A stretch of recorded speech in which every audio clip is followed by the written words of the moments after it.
Hello, everyone, one and all. Welcome to Talking is a Free Action.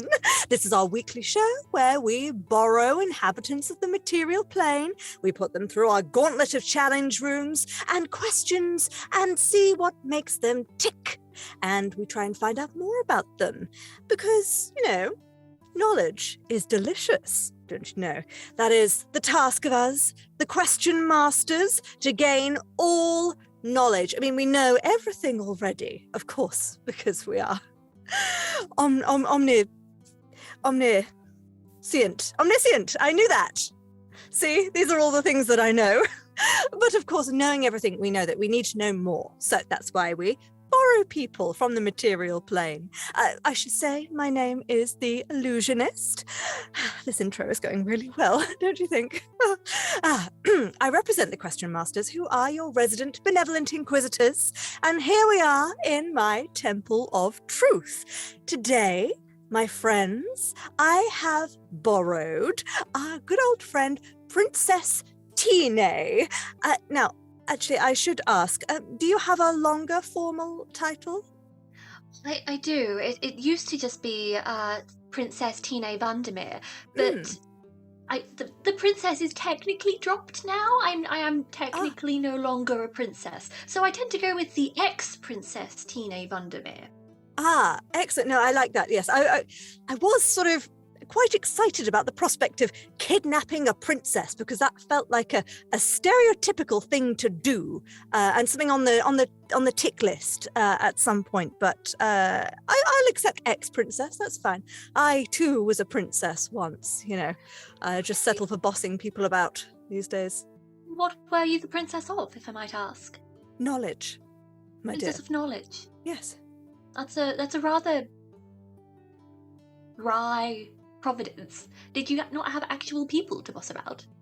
Well, everything you see here, I continue to boss them about. What are you princess of? Oh, nothing anymore, because I selflessly gave up my title to be a hero to the pig folk. Oh, well, yes, I know how that sounds. Right. How's that going for you? Not great. But if you read my book, you'll see a lot of personal growth has happened in the time since I gave up the title. And I feel like I'm really becoming my own person, and I don't miss it at all. Not at all. Never. Do you want to try that again and say it a bit more convincingly? I think we'll go with that take. Okay, all right. Sure. I mean, it's live action cameras, they're just rolling constantly, so there are no takes per se, but that's fine. We'll go with that.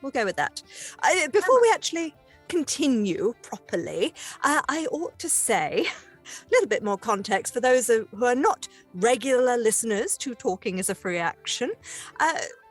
We also believe that Tine, this might come as quite a shock to you, Tine, is connected to a higher being from the plane known as the Real World.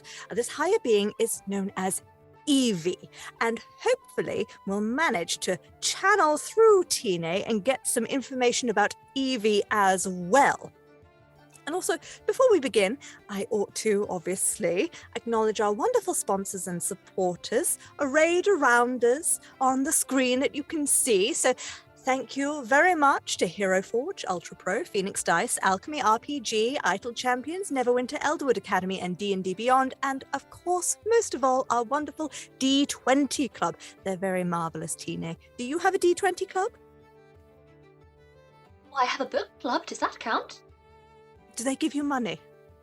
No, but they really should. Probably. You should get on that. You should ask them to make a wiki and a Discord server for you as well. I know what those are, but that sounds like a good move. Yes, absolutely. If you want to join our D20 Club, you can do so from as little as one of your local currencies per month, and there'll be links in the chat. Kobolds, put the links in. Thank you. And you can support us on the demiplane known as Patreon. As ever, if you can't join us in the Temple of Truth Live, you can always listen on your favorite podcasting app, search for Roll Together RPG, and you can find us in the social media demiplanes under the same tag, Roll Together RPG. Now, Tine, all of that bump out of the way, we're about to enter the Temple of Truth. Through the next 55 minutes or so, you will be faced with daring challenges and puzzling puzzles and awkward social situations and monstrous battles. Does this sound like something that you, as an adventurer ex-princess, will be up to? Well, as long as I don't have to narrate it all myself, absolutely. I think we can arrange for that. Can I burn things? Oh, possibly. Depends on what you come up against. Is that your usual method of dealing with any problem? Just burn it? Yes, I am a fire princess, after all. I did hear that about you. Although, no, I also heard some rumours about ice. No, those rumours are idle chit-chat, unsubstantiated. Are you sure? I'm very sure, actually. Okay. Well, we'll see, won't we? We'll see how you deal with things. I ought to say, before you go through, if at any point, I'm sure you're very capable, but if at any point you find yourself in a situation where you couldn't possibly figure a way out, don't worry. All you need to say is talking is a free action, then I'll whiz you out and maybe I'll have a little chat with Evey instead. Does that sound agreeable? Absolutely, at least I have an out, unlike with the bloody prattler. Oh yes, the prattler. I've had my moments clashing with them before. Are you having fun with that? Oh, mixed bag. But we're about to go to a party. Oh, that does sound nice. I'm sure that only positive things will come about from this. Yes, of course. I'm sure. Now, I ought to remind you as well, after this 55 minutes or so is over, you will be returned to that party with no memory of anything ever happening. So, whatever goes, really. Would you like to approach the Temple of Truth? Absolutely. Marvellous. Do you have pockets, Tine? Well, pockets are actually quite a new invention for women's clothing, so I have been outfitting all of my dresses with pockets. Oh, excellent. So you do have some then? I do, yes. Marvellous. In that case, could you please look inside and see if you can find some small, you might not recognise the material plastic, but they're little shapes and they have lots of numbers on them. Some people call them dice. Specifically a D100. 100. Why are my dice piss-coloured? Surely they're fire-coloured, being an ex-fire princess. Not my kind of fire. No. Well, I leave that down to you. Honestly, the dice sort of manifest something about the person that owns them, so, you know. Hang on, I'll rummage around and see if I can find some ones that are more my taste. Aha! Blue! Ah! Blue for ice? Fire. Blue for fire. It's a whole thing. See, I am an air ganassi. And as an air ganassi, my flames are naturally more oxidized than, your proletariat flames that are orange and red. So my flames are blue, a hotter, airier flame. I'm with you. Of course. I should never have doubted you. No. Well, could you please roll those proverbial dice? That is a 68. Interesting. All right, let me see. Okay, you approach the Temple of Truth. It is a tall, pyramid-shaped, sort of ziggurat-style building. Large silver doors at the front. Big, heavy doors, 2 or 3 times the size of you. Big circular handles, and there's all sorts of mysterious carvings and engravings all over the door in a language that you do not recognize. And you reach for the handle, you turn it. I do. Yeah. It gives way fairly easily and opens. It feels lighter than you would expect for a door this size, but it swings open and you see ahead of you a relatively poorly lit stone tunnel. You step in? Yes, I don't see why not.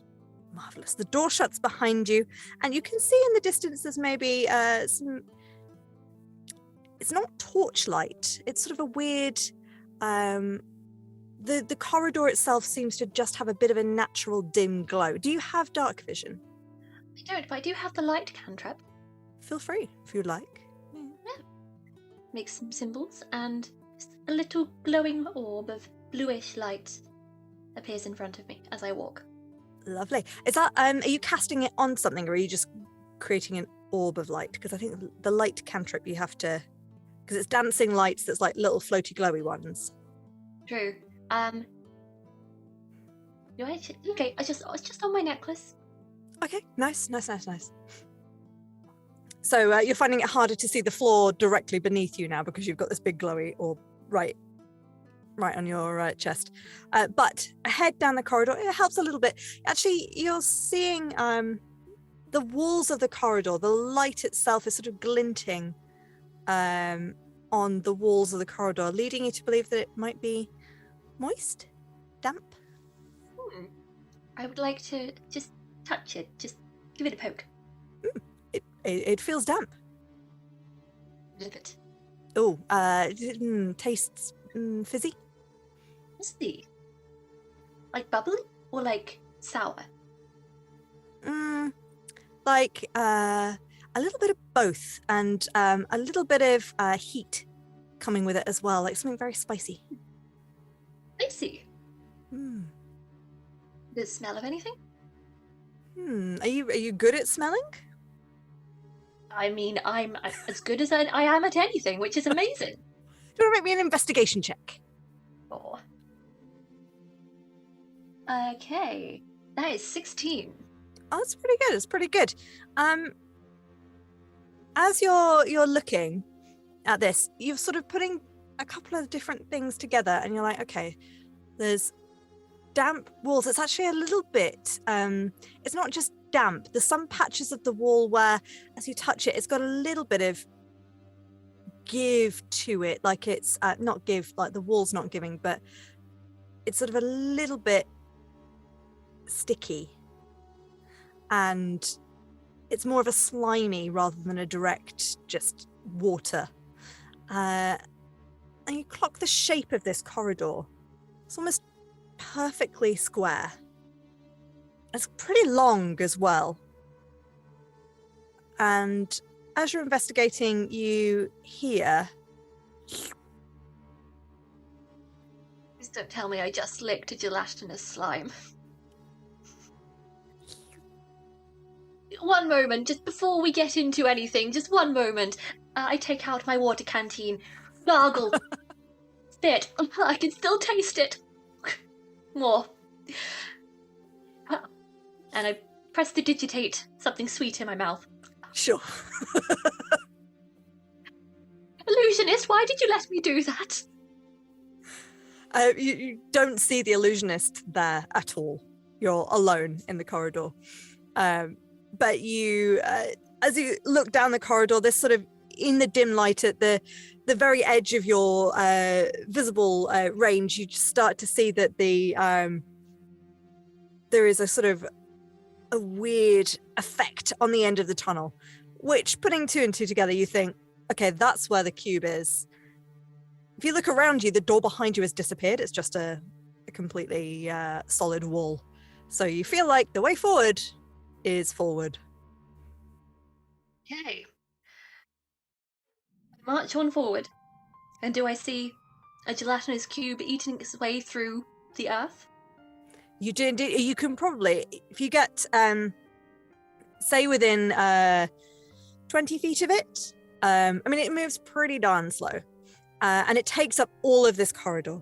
You can sort of see, actually, it's coming towards you rather than going the other way. But through it, because it is, fairly transparent, you can see another silver door the other side, maybe 20 or 30 feet beyond it. And it's got like little rocks and pebbles, and there's in the corner of it, there's like a little the skeleton of a little rat that's just sort of suspended in it. Can't tell if that's adorable or terrifying or grotesque. I just can't tell. A little bit of both. What would you like to do? Well, I guess there only stands really one option. I'm just going to fireball the motherfucker. Fair enough. Are you where are you placing this? Are you stepping back to do it, or are you okay with not hitting yourself with fireball?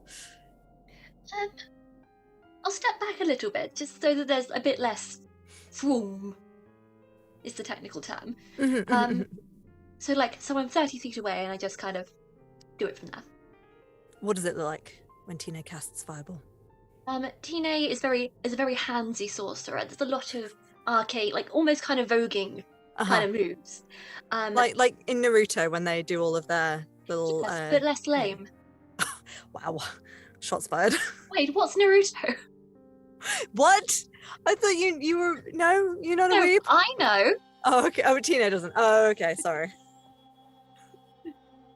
What is that? Sorry. Yes, go ahead. Do your hand wiggles. And then this kind of clap and kind of breaks knuckles outwards as a fireball just kind of flooms forward, and it's nice and big and blue. Great. Yeah, blue fire. Blue for fire. Blue for fire. Yeah, it absolutely rips through this cube. You sort of it doesn't completely annihilate it, so you end up with this sort of. Are you placing it kind of behind or in front, or trying to launch it right into the middle of the cube? The middle of the cube. Yeah. So I think what you end up with is like little tiny corners of this cube are left at the where the bottom four corners and the top four corners would be, and the top ones just sort of and drop to the floor and just create like gooey puddles. The little tiny rat skeleton is completely disappeared. The walls around the cube are now nice and dry, and you can see the door ahead of you. Excellent. I kind of lift the hem of my skirt up and just kind of ew, ew, ew, as I make my way through. Lovely. As you head to the next door, you could swear actually no. What is Tina's passive perception? Not amazing. It's 12. Oh, maybe you don't see anything. I'm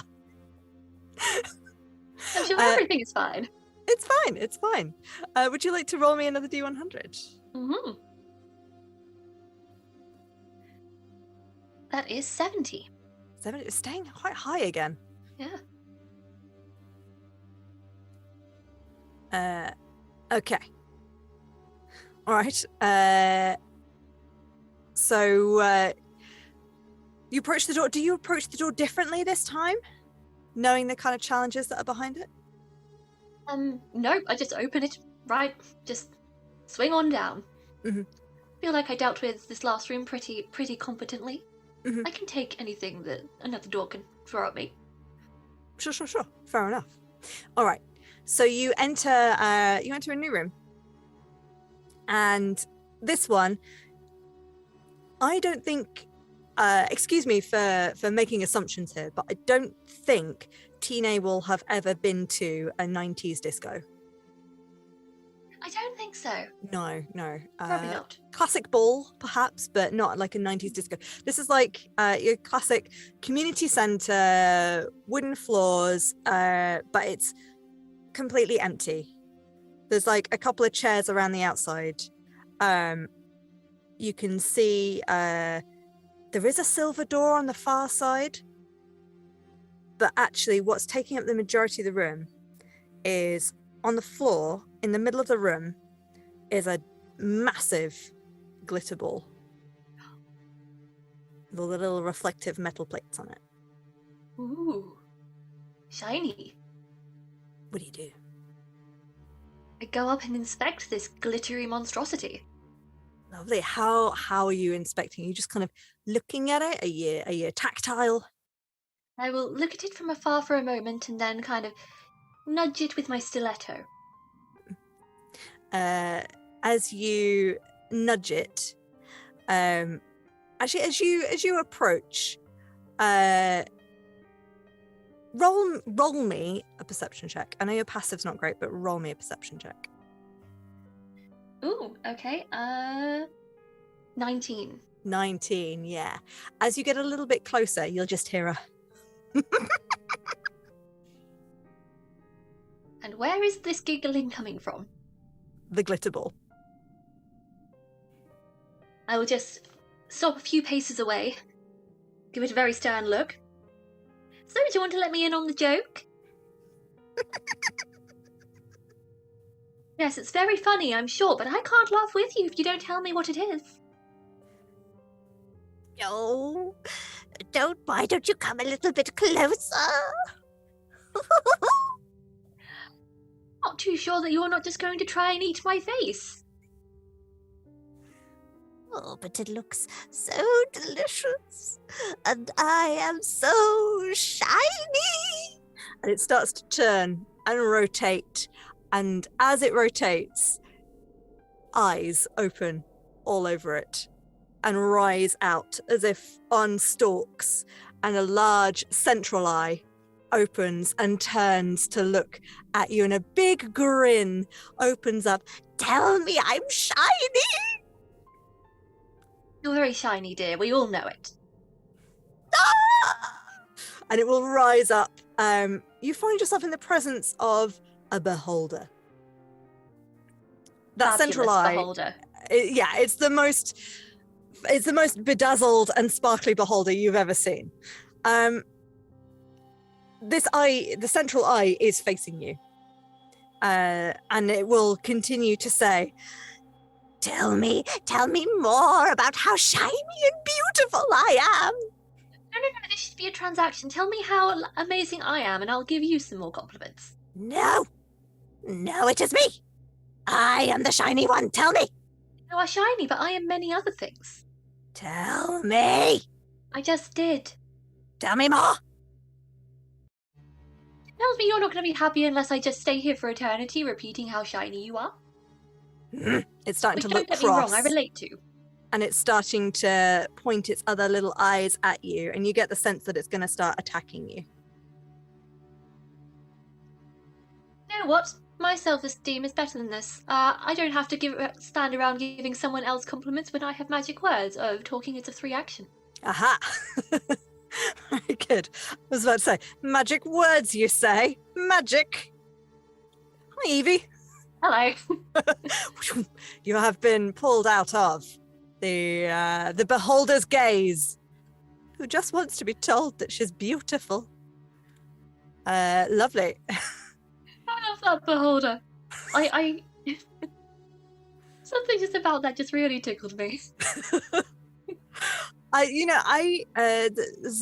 Newbie DM's confession. I've never had a chance to run a beholder before, and I've only seen them run a couple of times. So I was like, you know what, this one can be a glitter ball. I don't care.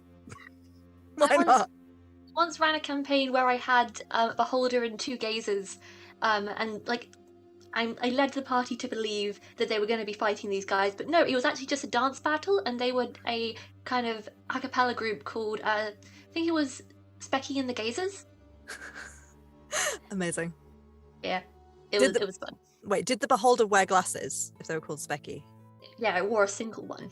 A single one? I was going to say, did they not have glasses for every single eye? No, it was just one on the main one. Mm-hmm. Nice. That's the one that had a bit of arrhythmia. No, that's for the heart. Astigmatism. Yes. Astigmatism. Yes. Aw, beholder with astigmatism. Yeah, I'm like, they could have it. There's nothing that says I couldn't. Well, because beholders are created out of sort of dreams and nightmares, and also all sorts of wacky extraplanar stuff, right? So sometimes they're going to be made not perfect, although they never want to admit it. Did it have a complex about wearing glasses? I have a little bit of a headcanon that all beholders are actually neurodivergent in some way. Just a little bit. I can see that. A little bit. I can see that. Amazing. So welcome to the real part, the Real World part of Talking is a Free Action. How is Huxley's book club going? We've just watched episode 2. It's really fun. It's just really charming and lovely, and And it's really nice to be Tine again, but in a very different environment. And one that I think really lets her flourish as well. I mean, you absolutely did in Ancient Antics, but this feels right as a next step for Tine. I think if it was like Tine goes off and does big battle against blah blah blah serious foes, it would be like, yeah, okay, that's good. And you would obviously bring the Tine attitude and the joy of that character, but I think this setting is one that really allows her to flourish, which is fantastic. It's very...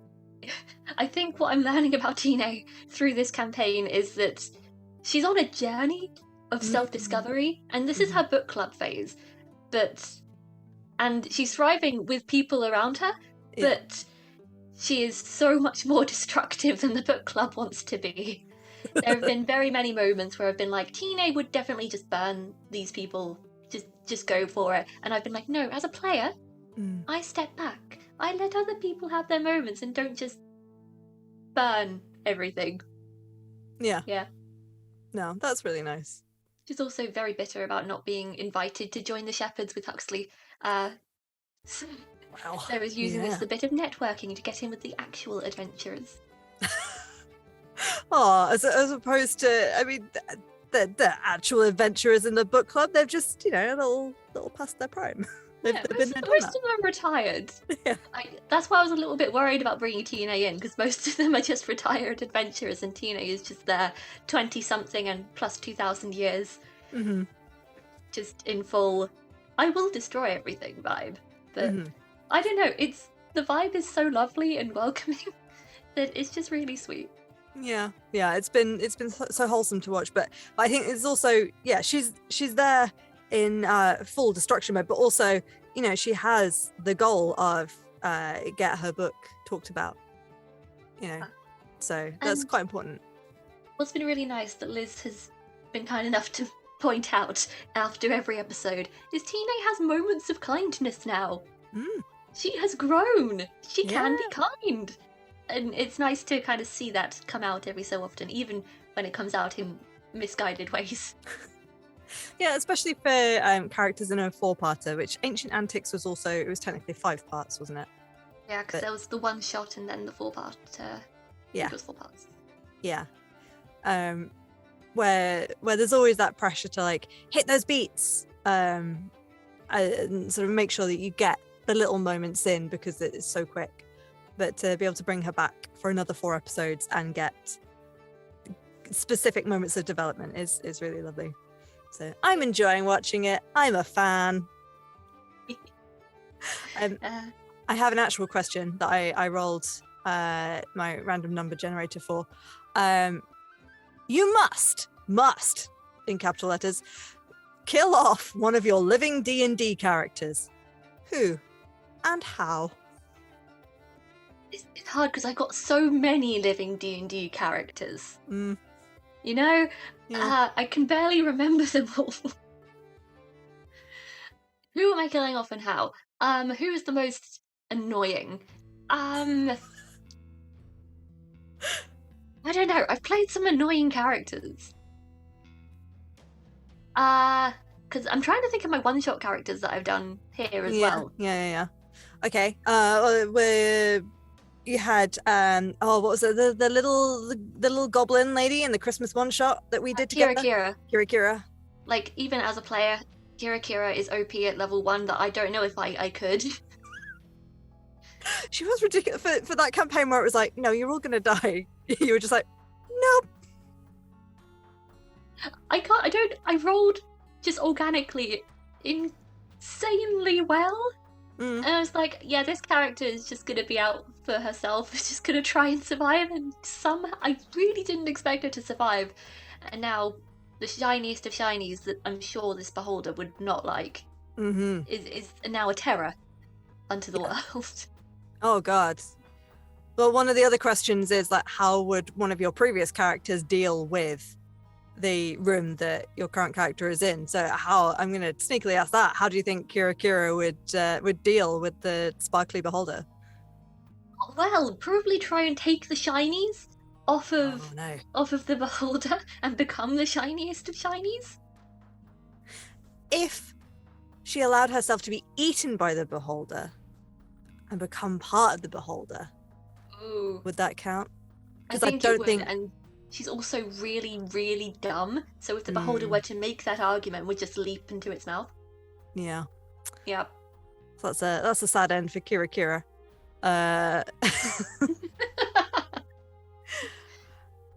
Who else?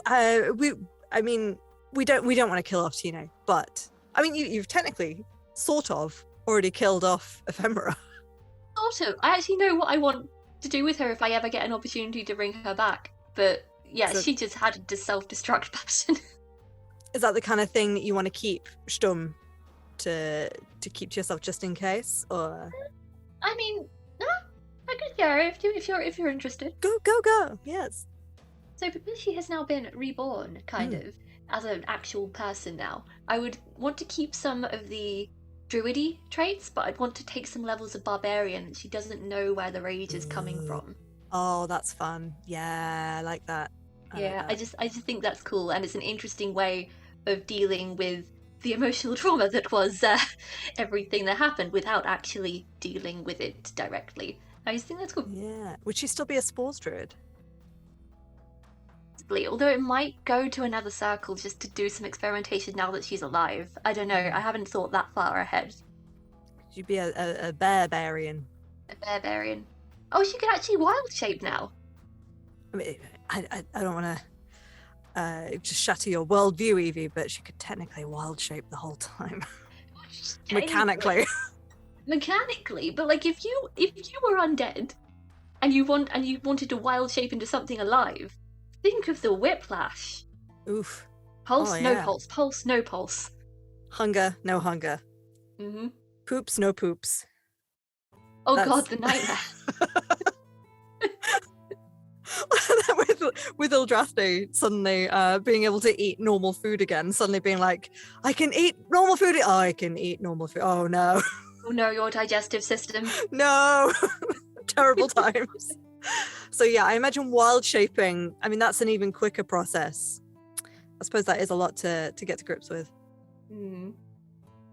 But yeah, being alive could just wild shape into whatever and wouldn't have any memory of it being weird experience. So Yeah. Well, watch this space. We'll see. we'll see. All right. Any other suggestions of characters? If not, we'll hop back into Sparkly Beholder Room. Characters it would probably be Malice. Mm-hmm. Just because I'd want him to die in a really stupid way.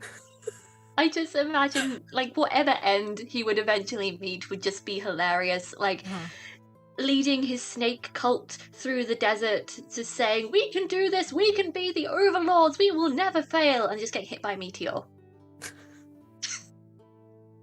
I love that the sort of the extreme comic reaction of being hit, not like slowly dying of dehydration whilst going, "No, we can do this. We can do this." Quick, dramatic, punchy. I was imagining him just marching off a cliff and just being so like, "Yes, we're going this way." Follow me, other cult members. Yeah. Or maybe accidentally hitting himself in the head with Shanae. Oh, Malice. The axe just had enough of him. What a sweetie. Jury's still out. Yeah. I have a soft spot for Malice because he's just so dumb. But he's also cool. Yeah. I don't know. Oh, you gotta love playing a dumb character. Yeah, I love playing dumb characters because playing smart characters is hard. There's the extra pressure of, they would probably know stuff that I don't know. I'll make connections that I can't make. Yeah, I was like, I'm in real life generally a pretty smart person, but when I have to bring it to a game, suddenly I just come up completely blank. Which is why playing Arcana was quite difficult, because like, this is someone with a 20 intelligence. How do I even play this when I myself feel like I have a -2 currently? I mean, that is not true, but I appreciate the sentiment. I have a similar thing with super high charisma characters as well. Like the characters that have a high charisma that I have played tend to sort of get by on being nice and sweet rather than being. I would struggle to do genuinely smooth and suave and persuasive. I'm a person who talks for a living, right? But it's so much better when other people write the words for you and you say it as a script. Like, I can do charismatic, but I can't do charismatic and smart. Charismatic and dumb is yeah. Forward. Yeah. The Charismatic classic and hippo smart combo. tends to just be manipulative. Yeah. And again, there's got to be those ulterior motives and cogs whirring, and there's just an extra layer of stuff to think about, and that feels like work. Yeah. Sometimes you just want to have fun and just compliment the people that hit them. Yeah, exactly. You look nice. Smash. Yeah. Bonk. That's what you want out of a TTRPG. A compliment and a bonk. Oh no, that's not. No. I'm going to move us back into the room. Okay, you land back in the room, and the glitter ball has started snoring. The big eye is closed. You can feel before Tine felt the classic anti-magic ray sort of draining of magic feeling, where you knew that if you were stood directly in front of it, you would not be able to cast spells. But it's currently having a little snooze. So you feel like you could sneak around. You can see the silver door behind you. Are there any like curtains I can just kind of put a blanket over it, just kind of tuck it in there? Sure, yeah. I think there's again, it's classic 90s disco. So there's maybe in the corner there is a table that's got DJ decks on it, that's got like that black cloth with the little blue lights, like starlights in it, and there's similar cloths around the edge of the room that are suspended. You would have to, I think, make some kind of sleight of hand or stealthy check. I am adequate at these. So let's see. That's a 7. Great. Okay. So which one are you going for? The table or the wall? Probably the wall. Great. So as you pull at this cloth, it doesn't quite come away. So you sort of and pull it again. And you find as it pulls down, there's like a pipe that it was attached to that's holding it up, and it just makes a huge clatter. And actually what you see the other side, rather than, Tine wouldn't necessarily expect a sort of a standard community hall wall with windows and that kind of thing. But that's not what she sees, regardless. It's like the stone walls of the temple itself have collapsed and crumbled, and behind it you see the illusionist stood there with a notepad and a pen going, interesting. Were you trying to... I gave you the out. You can hear the beholder going, call me shiny, as it's woken up again. You had an out, and yet you decided to... I need to cover it up a little bit. Why? Well, I wasn't going to leave it being the shiniest thing in the room. But that's what it wanted. Yes, and I don't like it. Oh, I see. Okay. She will make notes. The beholder is starting to scream at you again. Oh, shut up, dear. Can I just throw the thing back and make a run for it? Yes, yeah. As you throw it over, the beholder starts kind of shooting lasers out of its other eyes, and it will like burst through the blanket, which will start to burst on fire, and then you'll hear the beholder as it lands on it go, no, ah! So you'll hear it burning itself. This is a fire not caused by Tine, and you'll also hear the illusionist just in the background go, oh, enough of that, quiet. And it will just go eerily quiet as you grab the door handle. Would you look around, or are you just straight through the door? Straight through the door, dust off hands. Well, I think that went rather well. Great. Roll me another D100, please. Sure. Okay, that is a 96. Ooh, it's still staying very high. Yeah. Okay.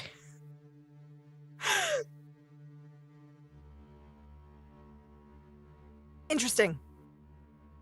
So, you rush into the next room, open the door, slam it behind you, and before you've even had a second to sort of take in what's going on, you suddenly feel very hot. There's a sudden like rush of woof of heat on you. Hopefully this is okay as a fire princess. I mean, I have cast a fire spell now, so I am resistant to said flames. Excellent. Resistant but not immune. No. Okay. So as you close the door behind you, it immediately disappears.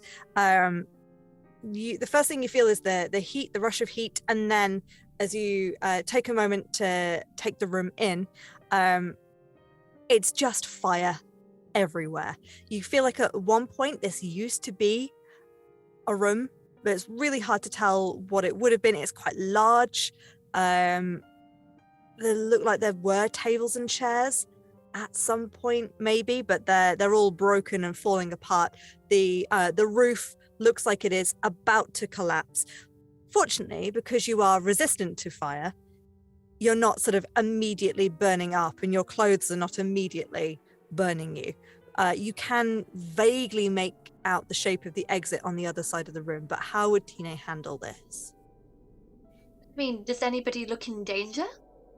As far as you can tell, you can't hear anyone. Nothing valuable in this room or anything worth saving. I mean, make me an investigation check. Okay. Investigation is a 17. 17, yeah, pretty good. All right.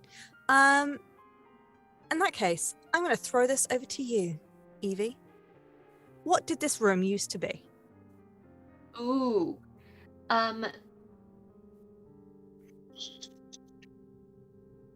This room used to be a library that stocked exclusively Tine's memoir. Oh no. And now it's on no. fire. Well, that is exactly what you can see. And I think with a 17, there is, not in the middle of the room, but up high to one side, there is a little pocket of safety from the fire. It's like the way the bookshelves have like collapsed and fallen. There's a split, and there's another shelf where there's one single book that's just clinging onto the shelf. It looks like it's about to collapse at any moment, but there's one single copy that is okay at the moment. My memoir! And Tine would like to sprout draconic wings that are kind of gold and blue and kind of fly up in a kind of pinwheel form. Get the book just as it's about to be singed. So, whew, at least I got one of them. Who would burn my book? It's a wonderful book. One of the best sellers in Waterdeep this summer. Also, I've been led to believe it will be in the next couple of weeks. Please tell me that you're saying this as you're like turning to try and see where the cameras are, to be like, yeah. Buy it now. On shelves in a store near you. Could you please make me some kind of acrobatics or dexterity check to swoop through the flames without taking too much damage? Would you allow performance for extra panache? Okay, make me the dex check first and then performance on top. You don't get to get away with just performance. No, the dex was a 5. Okay, so how do you cover up how much this hurts? With a little isn't this fun? I love fire. Ooh, and kind of doing some pirouettes and like trying to pat it out. Just literally the this is fine dog. Yes, exactly. Great. Roll me that performance check. That's much better. That's 26. Great. Yeah, I mean, as far as this multiplanar audience that is watching is concerned, as far as you are concerned, audience, Tine is fine. It's okay. There's nothing to worry about here. We're all fine here. How are you? Heroically saved my own book. You're welcome. But you will be in quite a bit of pain by the time you get to the door. It's okay. We all suffer for our art. Nice. Okay. Roll me another D100, please, as you reach for the next door. That is 15. A 15. I'm going back down to the low numbers now. Okay. Great. You open the door. And as you head into this next room, little wisps of fire are still like on your outfit, and you have to like tap, tap, tap, tap, tap, tap. And you recover yourself. You are looking pretty singed. Do you do anything about that, or do you just embrace it? Yeah, I prestidigitate just to clean myself up a little bit. Lovely. I'm not in pain. I'm absolutely fine. It's more than that to hurt the ex-Princess Tine Wandemeer. Ah. Well, I wonder if this room will, because as you close the door, you find yourself in your childhood bedroom. What does You meant this look emotional hurt. What does this room look like? Oh god, so teenage childhood bedroom isn't what you might expect. It's actually a tower. A very isolated tower building, just with a room at the top. It's quite small. Think kind of Shrek with the tower kind of vibes. So it's kind of filled with kind of blue fluffy things, and there's like pictures of dragons on the walls, and like a whole book of my diary from like many years that she's kind of kept. And out of the window you can just see Reginald the gold dragon just down on the lawn looking a bit bored with reading monocle on. Cute. What kind of did Tina have quite a lonesome child? Obviously Reginald was there, but would she have done a lot of playing on her own? Yes, so as a child Tina was trapped in a tower building by her father King Tin, being guarded by the fierce ancient dragon Reginald, waiting for a suitor to come and save her, but she just kind of made friends with the dragon, who became a pseudo-father figure and kind of got the hell out of there herself, but not before spending many, many lonely days just trapped in that room. And did she, a la Princess Fiona in Shrek, did she sort of fantasize about the day when a heroic knight would come to rescue her? Or was she more like, ha, I'm Princess Tine, I slay all of the enemies? Princess Tine always dreamed of being a knight and saving herself and getting the hell out of there. No one was ever going to come, and didn't want to really have the duties of a princess. You know, it just seems like a lot of hassle, and let alone being a queen and having to go through suitors. Ugh, who can deal with that? Do you think, so obviously you had your knights that accompanied you in Ancient Antics.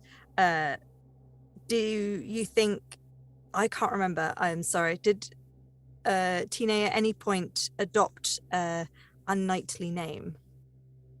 Or you Sir Wandemeer? Or Sir Tini? Teeny. Tine, I would say. My tongue betrayed me. Just a teeny Wandemeer. Sir Tini. Oh, I want that character now. Well, I funnily enough, as you request, Evey, I'm here to grant that request, because as Tine steps into this room, you feel the spike of a blunt wooden sword press against your back, and you hear the shouts of "What are you doing in my room, fiend? Bear witness to the power of Sir Tini Wandemeer. I shall thwart you." And it's baby Tine. It's level 1 Tine. Oh, level 1 Tine is teeny tiny. How do you? Tiny Tine. Tiny Tine. Teeny tiny Tine. Teeny tiny Tine. Oh, adorable. Tenacious teeny tiny Tine. Tenacious teeny tiny Tine. Oh, eating tagle tally. So she's demanding, Who are you and where have you come from? Why are you here? Oh, well, aren't you just precious? Oh, Stop that! hello. No! Just trying to hit you with the sword. I hit her back. I take the sword and I hit her back. Oh no! Ow! Why'd you do that?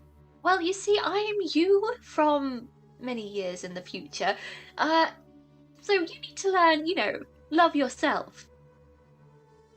I don't hit your older self, who is obviously very fabulous. You'll just hear the illusionist sort of wafting in your ears. This is your chance, Tine.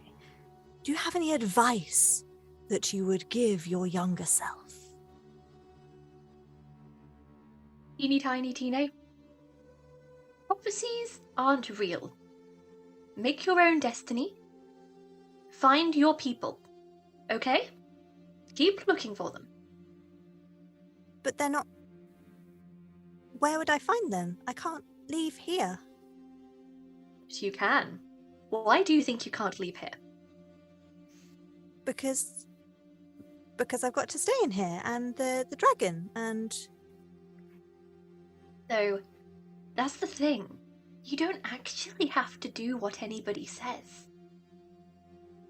You can make your own choices. People can tell you to eat your vegetables, or dress more modestly, but you don't have to do that. Or stay in a tower. You can just go. And that dragon out there? He's a good one. Just go have a conversation with him. But he's so big and scary. He is, but he's also wearing a monocle. Does that mean that he's not scary? Should In I this never be instance, scared? yes. I should never be scared of people with monocles ever again. Okay, that might be bad advice. Don't be scared of this one particular dragon, because you know he's a good one because he's wearing a monocle. He's very nice. So dragons wearing monocles are good uns. Yes, I've never met one that hasn't been yet. Great. What? This is. I have no idea. If Tine had left her tower early, how do you think life would have been different? Ooh.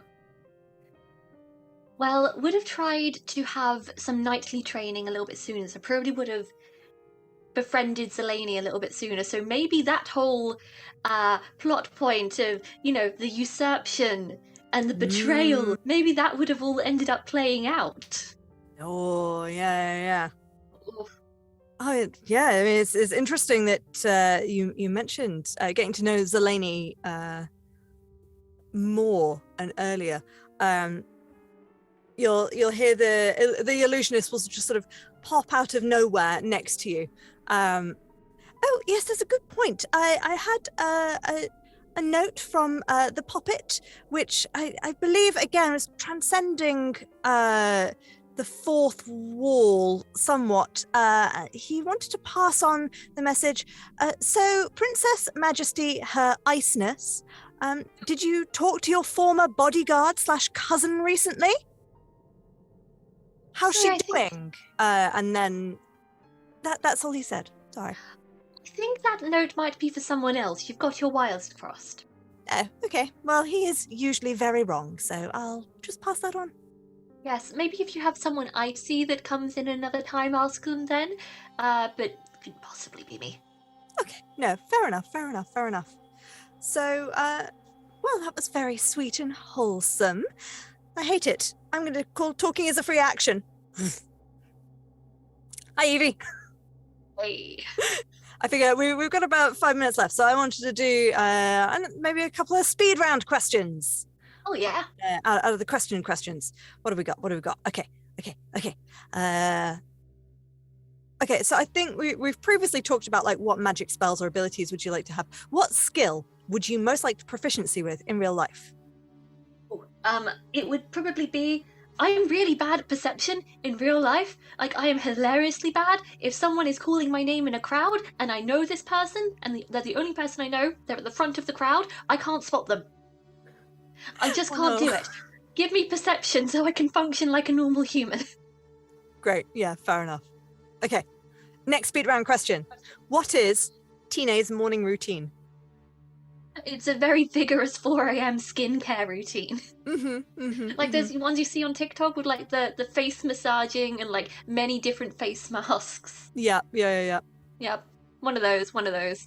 How is Too she much. coping with that on, I suppose life on the road, that would have been more difficult, but now that she's in a book club, presumably she live in Yeah. Baldur's Gate now? Waterdeep. In Waterdeep now? So she's currently a bit of an associate guest lecturer in the court functions and how magic society functioned 2,000 years ago. Kind of not really respected at Blackstaff, but it's just there for a little bit to planning her next move, you know? Okay, so she has access to beauty products then, you know. Yes, She's in the absolutely. city, civilized. And even on the road, like it's a priority to look this good all the time, especially when you're facing monsters. Yeah, that's a good point though. If you can prestidigitate, how much is the morning routine affected by that? Like, can you prestidigitate your pores? See, it stands to reason that you can, but I would argue that Tine probably does the full thing for like mental reasons, like it's the process of going through it. Gotta love that self-care. Yeah. I mean, 4 a.m. is too early to do all that, but she's an outlandish character, she probably would. Yeah. Okay, next speed round question. If all of your characters had to fight each other, who would win? Before this campaign, I would have probably said that Silver would probably win. However, I've now seen how fucking strong Tine is with her destructive magic, so it might be Tine. Also, she has no qualms about just throwing herself into the heat of battle and getting hit. Yeah, so would probably take out most people before being knocked out herself. Would you say that she's more powerful than your crazily powerful monk that the name has escaped my brain? Winnow, yes. So if they were leveled, Winnow would beat the shit out of absolutely everyone and anyone. But Winnow, I think, is still level 5. Yeah, that's true. It's Bebe. Or level 6. But that being said, Jesus Christ, I never play like to min-max. But I've played some really powerful characters recently. Jesus. You have, yeah. I feel like conversely, my characters are getting less and less powerful. Like they sound good in theory, and then the dice are not on my side, and things are going terribly. It's still fun and still sort of all about the role play side of it. But yeah, I feel like you've had the luck on your side and the amazing rolls to also back up the great character choices you've been making. So that must be fun. Nice. I don't normally play competent characters, but suddenly all of the good chickens are coming home to roost, and suddenly they can actually do things. A weird situation. Being able to do things. I need to play a shit monk again just to balance the scales. But could you play a shit monk after playing Winnow? Shit monk is the most fun class. I do enjoy monks. Just tank all the dex and strength and make them completely inept, and they just stumble around everywhere, just getting by the skin of their teeth like Jar Jar Binks. Have you played is the Drunken Fist? Is it Drunken Fist monk? Way of the Drunken Master. Yeah, something like that. I haven't actually, no. Maybe that's one to add to the to-do list. Maybe. I've got so many on the to-do list. Don't we all? All right, and final speed round question. What's something about your non-D&D life that might surprise us? Oh god, I'm not a surprising person. But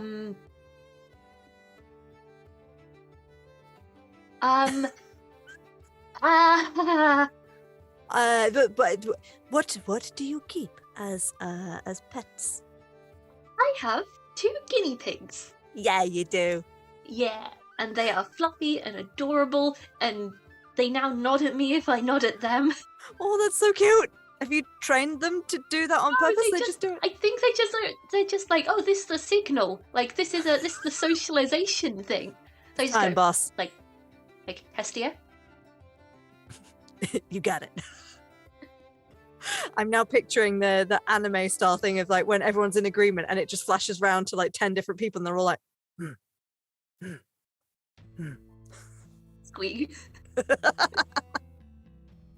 Well, that's an adorable image to leave things on. Lovely. So we back into the tower. The tenacious tiny Tine. Wait, what was the other one? Teeny tiny Tine. Tenacious teeny tiny Tine eating tagliatelle. Great. And she is now. Both teeny tiny Tine and older Tine, while we've been chatting, have been eating some tagliatelle in the tower. And you finish your lovely meal, and the silver door appears right where the window was. Actually, I think you may have gone to have a little. Would Tina have been nostalgic about the view from that tower if you look outside? Well, a little bit, but after a moment, it's like, oh yes, I know this. Mm-hmm. I don't need to see it anymore. I'm done with that now. Thank you very much. I'm in a new era, 2,000 years later. Yeah. Great. I'm in my autobiography era. Yeah. It's a memoir. Do you leave a copy of the memoir with Tenacious Teeny Tiny Tine? It's signed. The one that you saved from the burning room. Oh yeah. A little singe mark just to make it, Yeah. For unique. Authenticity. I mean, you have entirely destroyed the timeline by doing that, but it's okay because it's all an illusion. So as you stare out of the window, it starts to, just as Tina is happily done with that image, the window starts to swirl with purple and silver, and you realize that it's now become a portal ready for her to step through. And the illusionist pops a hand on your shoulder and she says, just 1 moment, my dear. Thank you, everyone, once again for joining us for Talking is a Free Action. You'll find us here every Friday, 6 till 7 p.m. BST, and on Mondays and Tuesdays, 6 till 9 p.m. BST, we stream our D&D documentaries, where you can follow the adventures of people just like Tino. All of this streams at twitch.tv/RollTogetherRPG. You can find the VODs immediately after the stream to catch up, or you can find all our content on YouTube a couple of days later. And don't forget, you can also enjoy us as a podcast. Once again, thank you to all of our sponsors, supporters, and the D20 Club. And Tine, before you step into the portal and return exactly where you were before I borrowed you, do you have anything else to say? Have you read my memoir yet? Bye-bye, Tino. Oh, You'll get pushed into the portal. And just before you do... For the Waterdeep Writers' Prize! And as you're falling through the portal, you'll see the words sort of form in the mists around you. Always stay classy at the table.